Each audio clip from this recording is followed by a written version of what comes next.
Alright, so welcome back.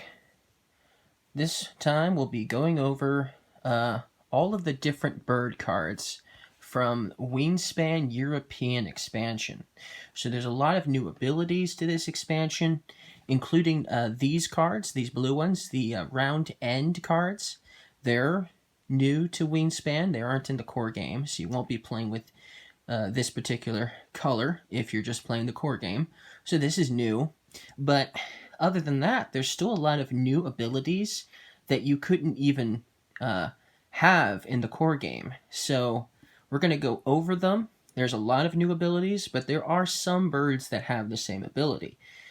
But still, the majority of them all have a new ability, regardless. So let's get started. So for this video, we're going to go over the round end cards, and if there's time for this video, we'll squeeze in these once between turns, these pink ones here, because there's only 5 of them. So only 5 new once between turns cards were added to this expansion. So that shouldn't take too long to go over. So let's get started. So here we have the ruff. This bird has a unique power. No other bird has this power, at least in the end of round. Now, how does end of round work? Well, here we have the end of round. Now let's just put some goals to try to work towards, for instance.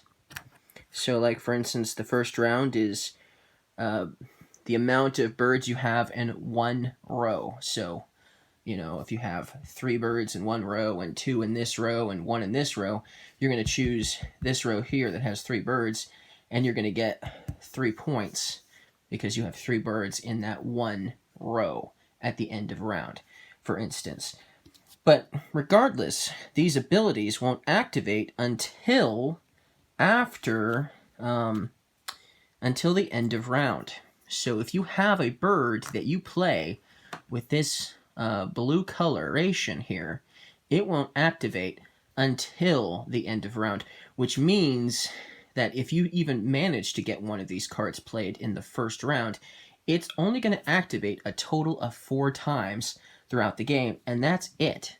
And that's if you want to of course, activate it, of course. But still, that's the case. So that's the end of round. So at the end of round, you're going to tuck up to 3 bird cards from your hand behind this bird. Then you'll draw 1 card for each card you tucked. So you don't have to tuck 3, but you can tuck up to 3. And obviously tucked cards are worth points at the end of the game, so it's a win-win. You don't have to do 3, though. You can do 1, you can do 2, and then you'll get a card. You'll get to draw a card for each one you tucked. So this is really useful if you have a lot of extra bird cards that you're not planning on using. You tuck them, and you get new ones, possibly something you're going to use. And if you don't get good ones that you don't want to play, well, you can use the ruff's ability again. If you were able to do it in round 1, for instance, you'll be able to use it in round 2 at the end of it. Same thing with round 3 and round 4. But if you play this in the last round, that means this ability will only activate 1 time, and which means that you probably shouldn't bother playing a round end ability card in the last round, because you're only going to get to activate it once. So unless it's a really good ability, it's probably not going to be worth it. So let's move on. Okay, so this one is you're going to choose one other player. So just choose another player playing with you. If you're only playing a 2-player game, well, you only have 1 choice. For each action cube on their savanna, you'll tuck 1 card from your hand behind this bird, then draw an equal number of cards. Okay, so for instance, let's say this is the savanna after all, right here. Let's say the other player had 3 action cubes because he took this action during that round 3 times, which is lay eggs on birds, because they use that ability 3 times. That means you choose the player that has the cubes 3 times.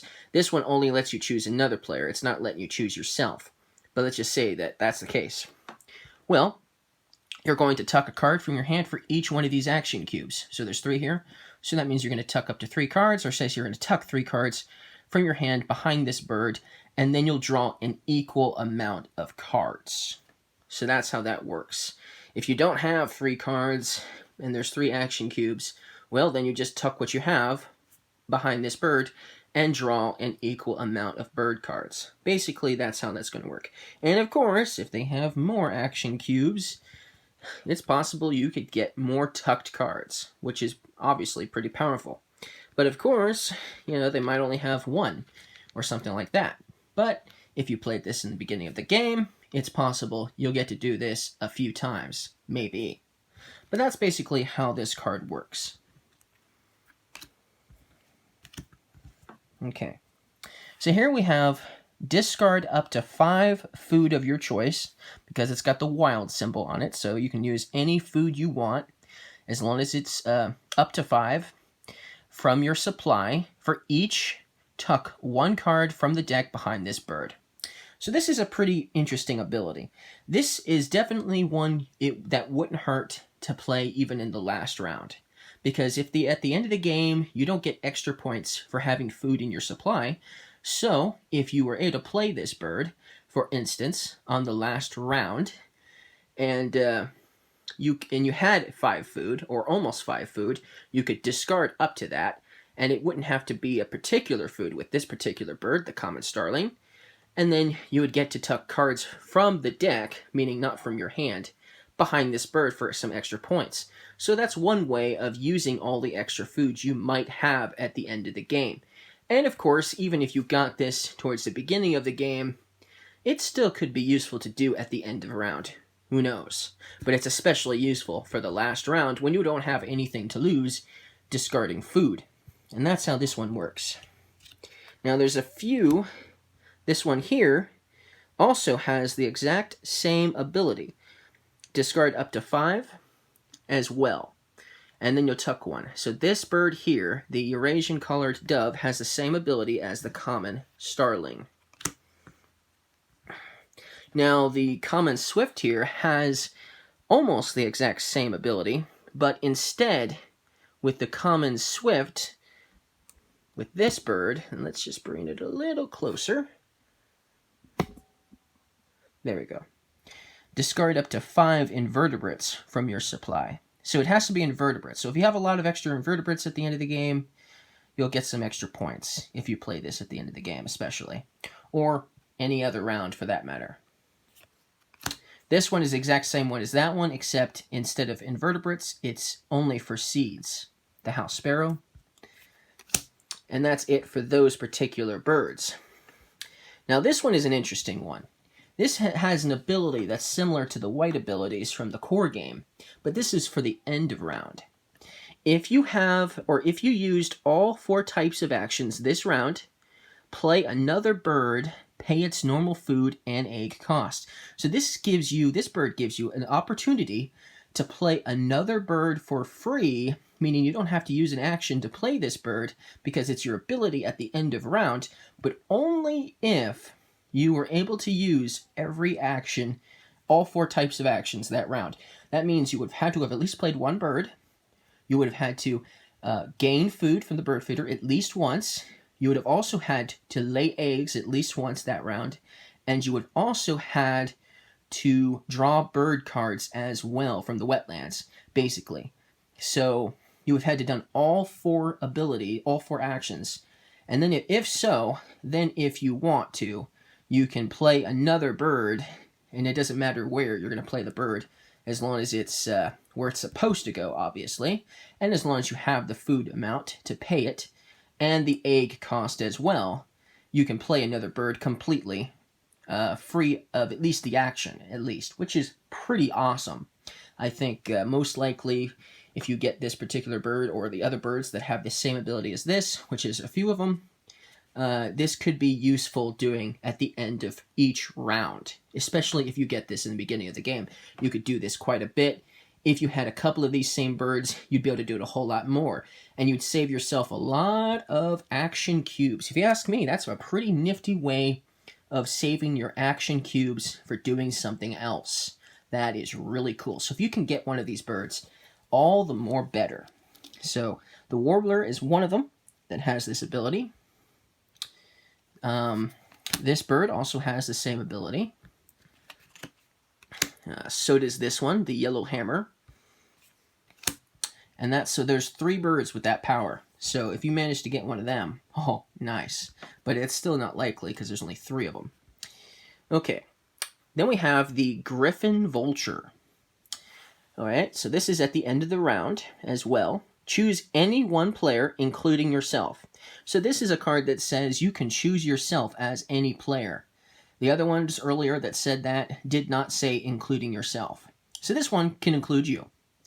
You'll cash 1 rodent from the supply on this bird for each predator that player has. That's why you're choosing another player. You're choosing that player that has a lot of predators or fishers in their aviary. Because if they have a bunch of them, you'll be able to cash 1 rodent from the supply on this for each of them. So if they had, like for instance, 5 predators and fishers altogether, you'd be able to cash 4 rodents on this card. That is powerful, and you'd be able to do it at the end of each round. That is powerful, assuming, of course, you got it in the first round. That is awesome. A really good one. And you could do this quite a bit, get a ton of points that way. Even if it was only 1 or 2, it would be totally worth it. So this rewards you big time if you have an opponent who's got a lot of hunting and fishing birds, for sure. And it can be you too. You can be the player that has all those hunting and fishing birds because you can choose yourself as well.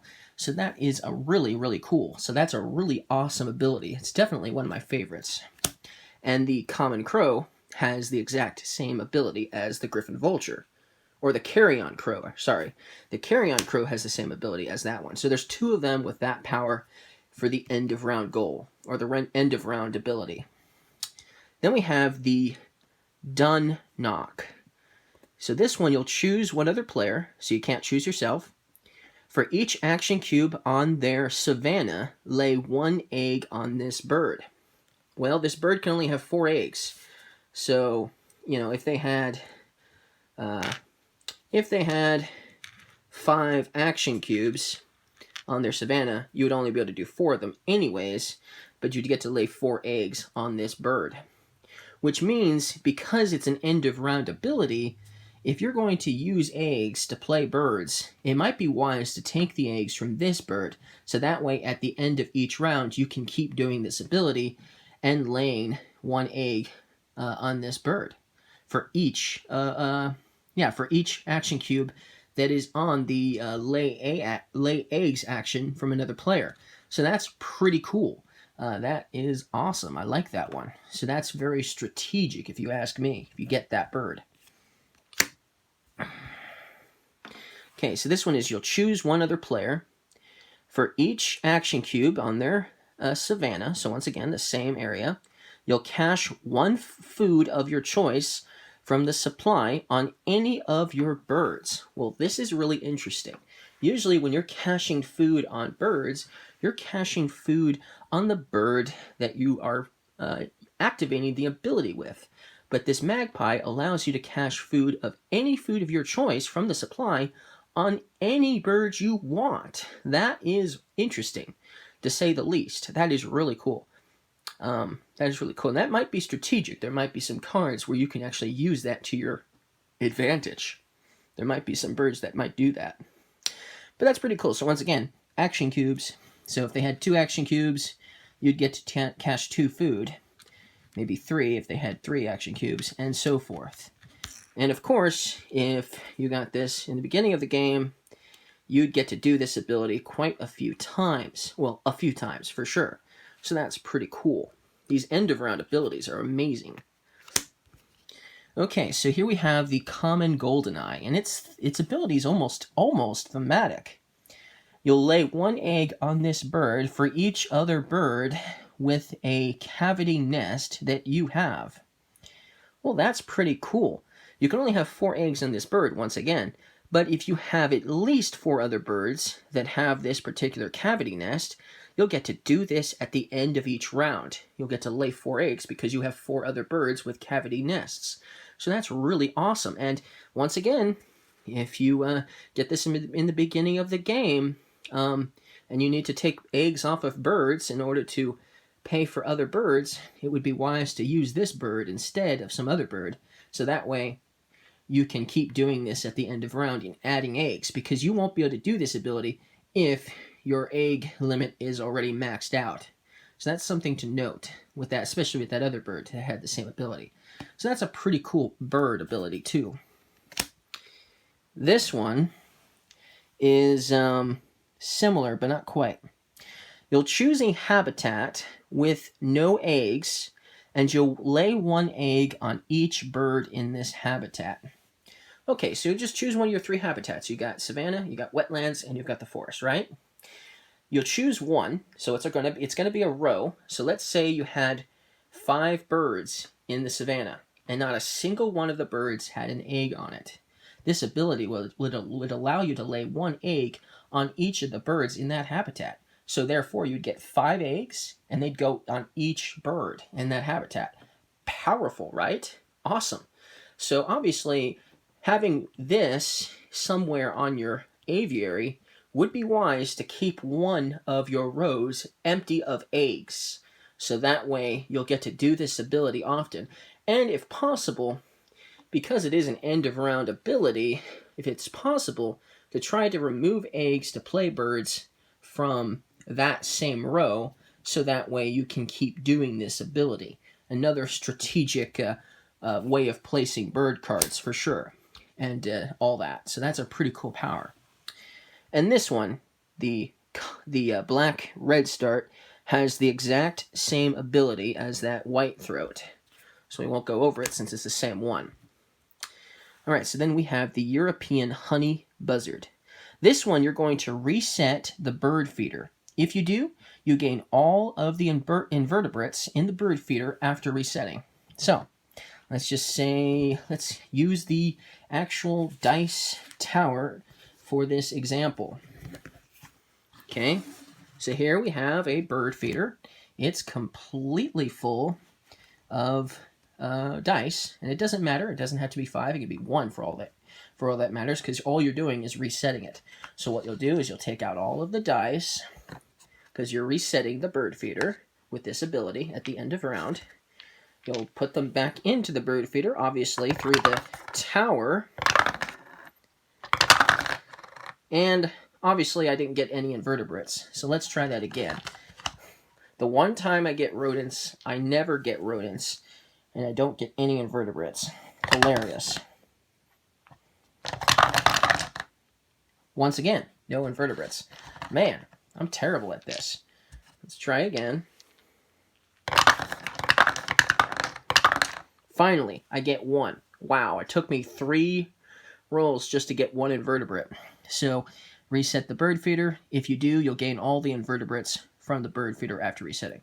So, here's an invertebrate. You get to take it out. Then you'd get in a corresponding invertebrate food from the supply. And of course, if there were more invertebrates, so usually I'm always getting invertebrates. I don't know why I couldn't get any this time, but usually I get tons. Here's some more invertebrates here. You better take these out, and you'd get a whole bunch of invertebrate foods, obviously. So that's how that one works. Really cool, right? That's a really interesting ability, and it's something you can always do because, after all, resetting the bird feeder is something that's pretty cool, and it's a new concept for sure. So that's a really cool ability. So that's the European honey buzzard. Of course, though, if you have a terrible roll like myself, then obviously you're not going to get anything for it. So it's still sort of a gamble, but you're not losing anything, at least.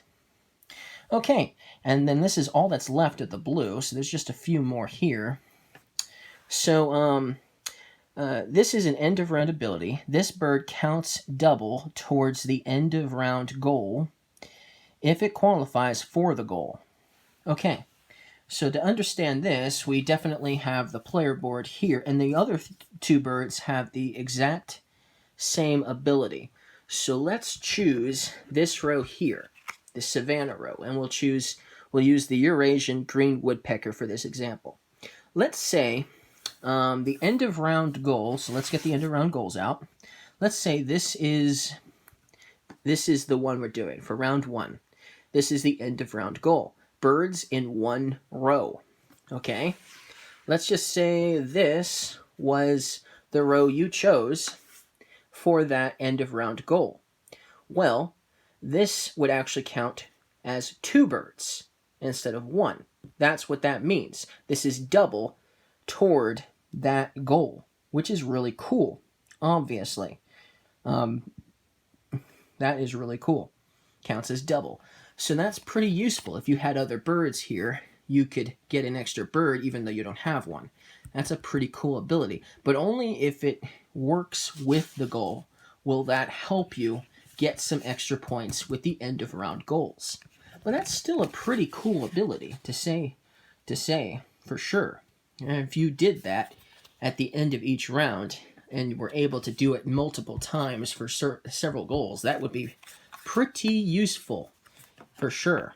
So that's all of the round end abilities. Since this was a long video, we'll save those pink abilities for another video.